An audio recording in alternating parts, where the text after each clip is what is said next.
There are 9 different definitions of projection.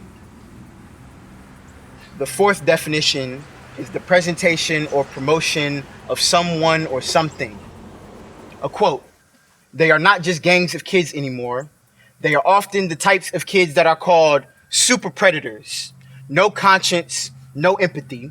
We could talk about how they ended up that way, but first we have to bring them to heel." Former Secretary Hillary Clinton stood in front of a New Hampshire college and projected her voice across a stage, spoke life into a thought, and used her platform to infect a generation with her bias.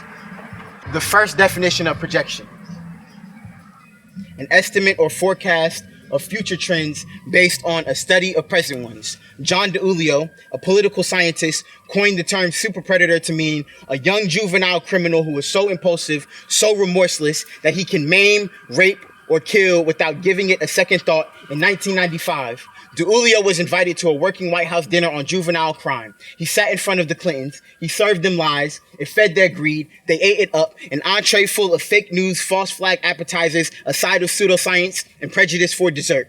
They washed it all down with coded language aimed to label black children as dangerous based on their projections. The 6th definition: the unconscious transfer of one's own emotions or desires to another person. Psychologists define this as a defense mechanism in which the ego will protect itself from its own unconscious impulses by attributing them to other people. Like blaming kids for being in gangs as if you aren't the den mother of the biggest operation on the planet, like you ain't been trapping. All the fathers of every child you ever tried to make part of the problem, but offering no solutions. Only cops that kick in doors and deal death or life behind bars moving product. Leave kids outside alone to walk down the only path you've left them, then claim them remorseless. Say they're gangsters all day, but never want to talk about how they ended up that way. The 5th definition: a mental image viewed as a reality.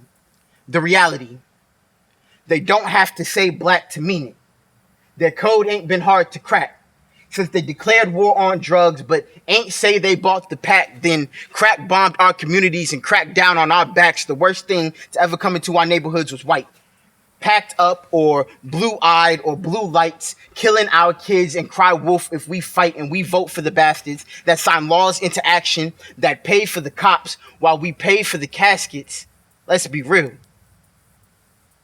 Politicians are the real super predators. No conscience, no empathy. We can talk about how they ended up that way, but first we have to bring them to heel.